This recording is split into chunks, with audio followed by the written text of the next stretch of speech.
Welcome to Taking a Career Break with Katrina McGhee, the show for high achievers who are feeling burned out or unfulfilled. Hi there, I'm Katrina, your career break and sabbatical coach and author of the best-selling Taking a Career Break for Dummies. And I'm James Hammond, your podcast host and producer. Are you ready to take a life-changing break that leads to a happier, healthier, and more fulfilling life? You're in the right place. I'm going to break down my proven framework that's helped nearly 100 clients achieve transformative breaks. Are you ready to change your life? Let's go. Hello, Katrina, and welcome to this week's episode. And we're discussing on page 252 how to structure your free time and develop a morning routine. I'm super excited about this episode because I love this chapter, one of my favorites. So how are you doing, first of all? I'm good, James. I'm excited to be here. How are you doing? Yeah, not too bad, not too bad. Looking forward to this episode. Great to be here, as always. I love the intro to this chapter because you explain both ends of the spectrum, right? So you've got someone not having any major responsibilities or anyone to report to, which could maybe give a feeling of boredom or nothing to do, which is a bit of a shock to the system to some.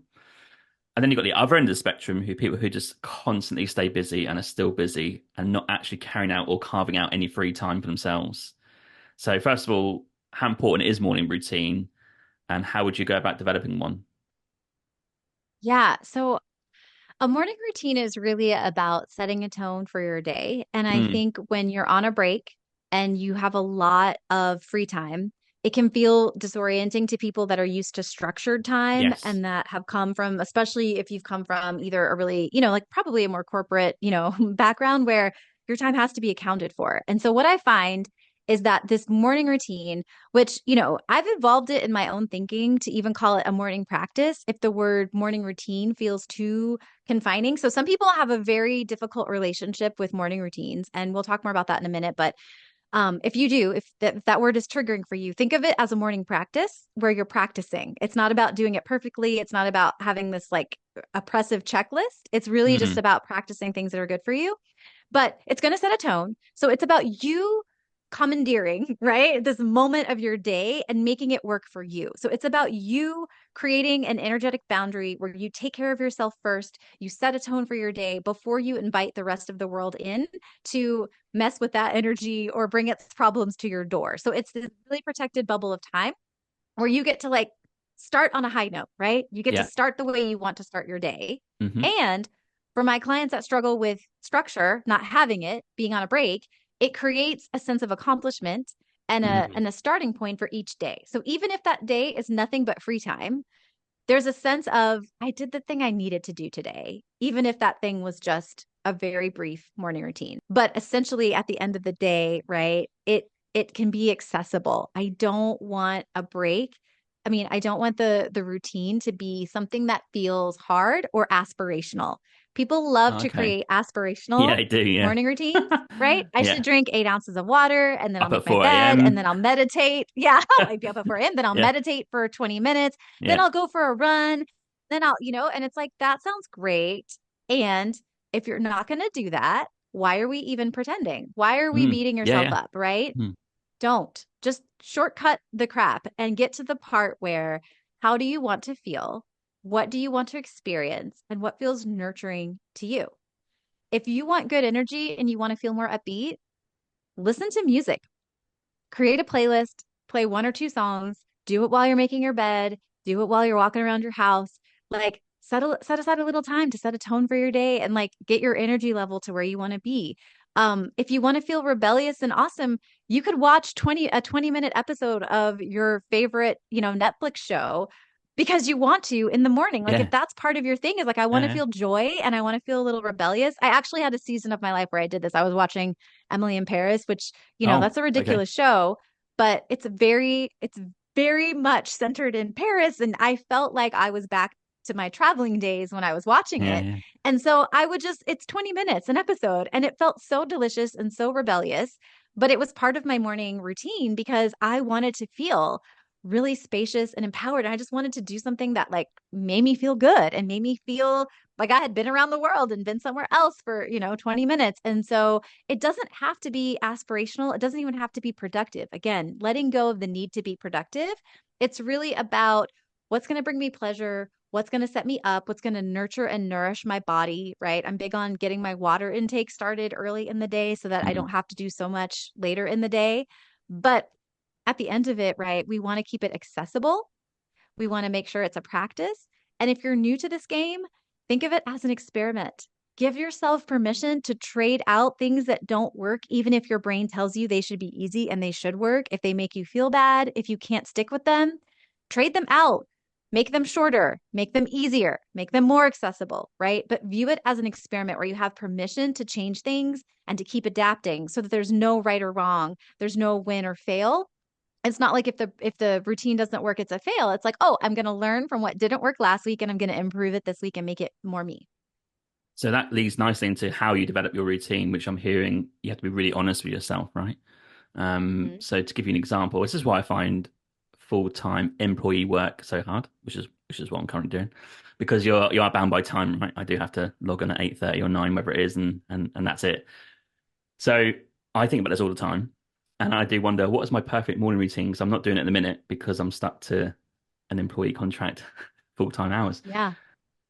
And when I look back to my travels, I'm like, oh, so personally, my perfect morning routine would probably be, right? Let's say I've got some projects I'm doing myself. That'd probably be like up naturally. So probably not an alarm. I don't wake up late anyway, but just a natural wake up.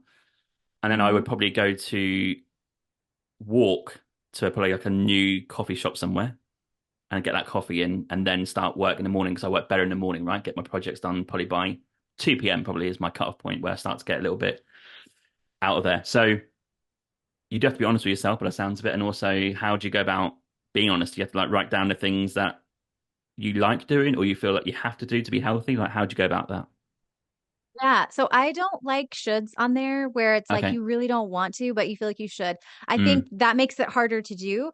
Now, I like to frame it as nurture and nourish, right? Like when you think about treating yourself really well. So if you hate running, don't make your morning routine going for a 20-minute Yeah. jog. Like, don't Yeah. do it. But Yeah. if you know that your body feels better, like think of self care as things you do because you like how you feel at the end of it. Sometimes you might not enjoy the actual doing of it.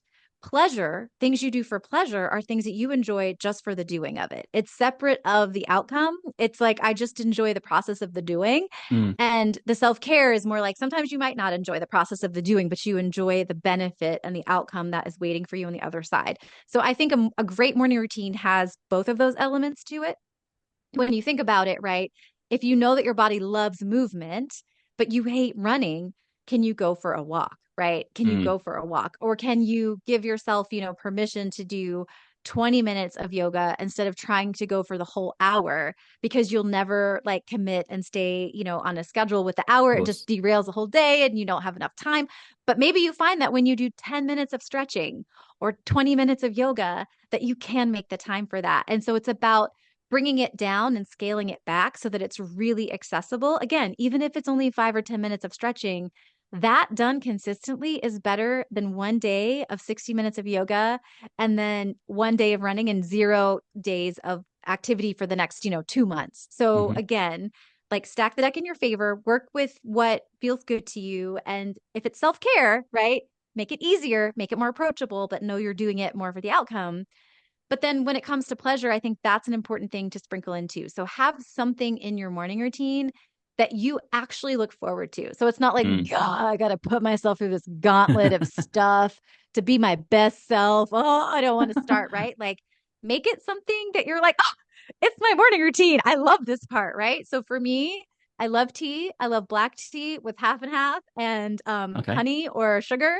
That's my thing. And I buy bougie tea because it is a joy. It is a joyful experience for me to drink it. Talk about Mm. pleasure. I enjoy the experience of drinking it, right? Yeah. So when it gets to that part of my morning, that's going to happen because I am excited. I get to be still. I've decided that I don't have to do anything. I can read emails or do other things if I want to, but because I love it so much, I give myself permission to drink my tea for those 10 minutes and not be obligated to do anything. So if all I do is sit on the porch and look out or sit on a couch and stare at the wall, like it's all good as long as I'm enjoying that tea, right? So I Yeah. think sprinkling in pleasure, some self care, some nourishing, some nurturing of yourself is really important. And then, if you find that you are a writer, for example, or part of what you're trying to do on your break is, do some writing, you might transition the for you part of your routine Mm. into a now I'm going to write. But I encourage you to kind of keep those a little bit separate because I want the part that's for you to feel accessible and good and to set a very positive tone for you and to have like a positive boundary of like, I take care of myself first and then I open myself up to the world and the rest of my day. What are your thoughts on that, James? I'm curious. Yeah, my thoughts on that are that this kind of goes into my next, well, the second half of the episode, which is free time, right? Structuring free time. Because I think what I find really difficult with my own free time is because I'm so motivated to get my own thing going, whether that could be creating YouTube videos or doing travel blogs or whatever it is what I'm doing at the minute. I don't know when to stop. So I guess my next question and thoughts from you would be if you're on your career break and you've got this motivation to maybe get, it could be a business you're starting, or it could be doing some creative stuff like, yeah, it could be travel based or art or whatever it is. But the blurred lines of downtime and productivity are really blurred. Like, how do you structure time where you feel okay if you are going to sit down and watch a bit of TV or do something that's more of a hobby, not really relating to a career or lifestyle thing in the future? That is my question because every time I log off at 5 for my work, I'm probably going like 5 till 9:30 is probably my cutoff point, right? And even then, at 9:30, I feel bad that I'm watching a podcast or something, right? So I can't get out of my mind because I so want to make something work. So I don't know how to get over that feeling.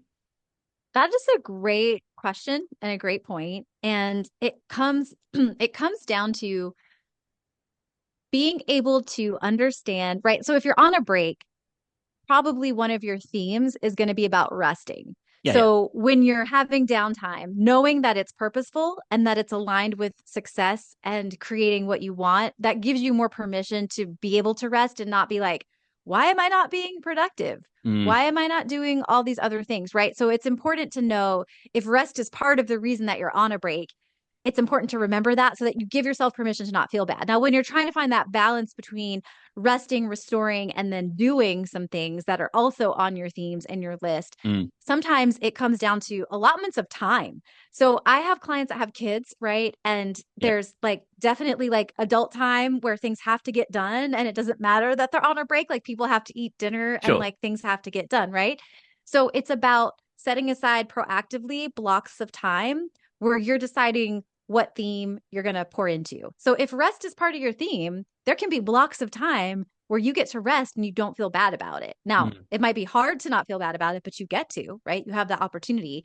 But then there can also be blocks of time where if one of your themes is around like again writing, like I have a client that's writing a novel, yeah. setting aside that time and either it's 10 hours a week or it's 2 hours a day, or it's Tuesdays and Thursdays at these blocks of time, that can be really helpful. So if you find that you're not liking the balance and the ratio in your week, you can proactively set times, right? Time allotments of time Mm, where you're dedicating your effort into those endeavors. So for me, I was focused on restoration, connection, learning, and adventure, right? That was the travel piece. So hmm. those are very permission giving.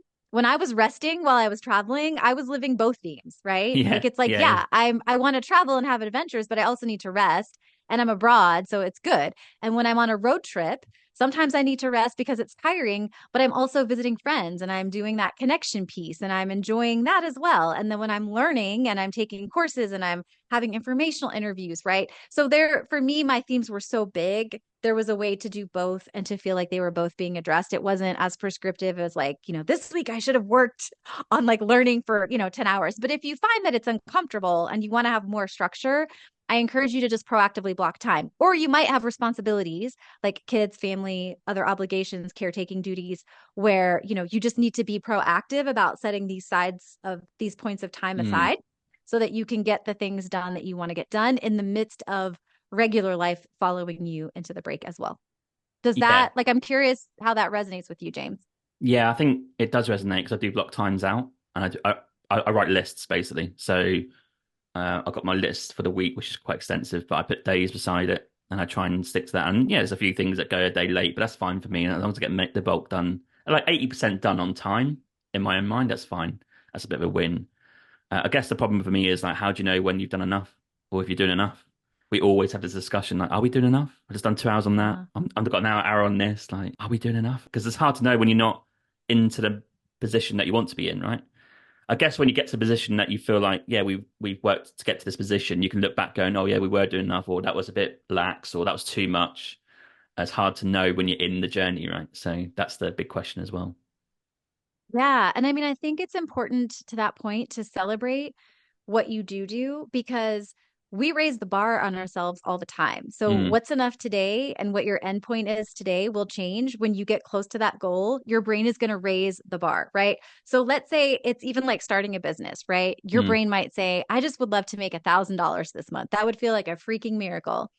And then when you've made 1,000, your brain goes, that was great, but that's still not a sustainable amount of money. We need to make 2,000. of course, Then yeah, you hit 2,000 and your brain goes, yeah, but have you seen our bills? Like we're still not profitable. We need a 5,000K month. And yeah, then you hit 5K. And let's say you hit 10K and you're like, holy, like at some point, 10K felt like a miracle. But then you're like, yeah, well, I need to hire yeah, help. I'm so busy. And now I have to pay somebody and I have to get a contractor. Like I need to hit 15K to justify bringing on a team member. yeah, And so because that's how brains work, it's never really enough, right? Like true. it's very rare that we hit a place and it's enough. So like by Mm, celebrating where you are, you create the story in your brain and you refocus your brain to believe I already have enough. Like I've achieved enough and now I get to go do more, but you start to feel the enoughness versus thinking that an outcome is going to create the feeling of enoughness.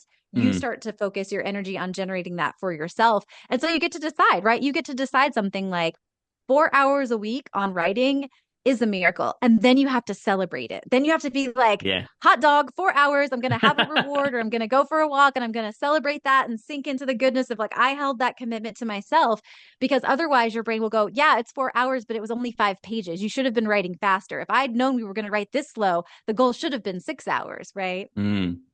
It's so hard, isn't it, being like a content creator, for example, when you're on YouTube. This episode will have a certain amount of views, and I can never stop thinking, well, it could be another 100 views, I can't, or another 1,000, right? It just never ends. I don't know how to control it really. It's an interesting one, and I think the full circle of this episode is if you're someone like me or one of your clients who are full time hours, you've done the break, you're on the break, and your idea is to go freelance, then you've really got to develop morning routines and structured free time because it all could blur into one because you're responsible for your own time and your own money and your own creativity, right? There's no one telling you shouldn't be doing that that time, you should be doing it this time. It's on you to make that happen. So it's just an interesting thought process for all that coming together. And then there's no right or wrong answer, I guess, because everyone's different, but it's knowing what your boundaries are for each of those things. Yeah. And just remembering not to devalue rest in that Of concoction or course. that Yeah. cocktail, Yeah. right? Because I think to your point, if you're on a break, right? Not obviously if you're not just starting a job and Yeah. that's your whole focus, Yeah. but if you're on a break and that's one of the things, it's important to not let those things totally eclipse the Mm. other stuff that feels like it's less productive, but it actually is more productive, right? Like professional athletes that perform at the highest levels, they take breaks to let their Yes. muscles repair and to Sleep. avoid injury and to Mm. actually enhance performance. And so remembering that that downtime is equally, just as important. But yes, it's finding that balance. And to your point about being a creator, it's deciding that you're going to celebrate the video that gets 10 views and you're going to celebrate the crap out of that. When you set your next goal for 100, Mm. you're going to celebrate the crap out of that. And it's not just like being like, woo, 100. It's like being like, oh my God, I told Katrina I was going to call her when I got 100 and I'm going to go grab like a milkshake at my favorite place and just sit in the miracle that like I achieved that goal. And you start to generate this feeling of like, I'm a success. I keep hitting my goals and I Yeah. feel it Yeah. versus like thinking that you're waiting for the goal to determine that you're worthwhile or that you're Mm. successful? Yeah. Yeah. It's all those thoughts, isn't it? All those feelings. Oh, Yeah. great episode. Yeah. Yeah. I think I've learned a lot in that chapter as well. And I'm implementing some of the stuff you said. So I'm excited for the Cool. future, see what that holds. Yeah. Me too. Me too. Great episode, James. I love that you wanted to do this episode. I love that you wanted to dive into this topic. Yeah. Good choice, dude. Good choice. Thank you so much. Thanks for coming on. Great. Want to leave the rat race behind? Come check out Breakspace. It's a new community for current and aspiring career breakers and sabbatical takers, just like you, who are ready for a life-changing experience.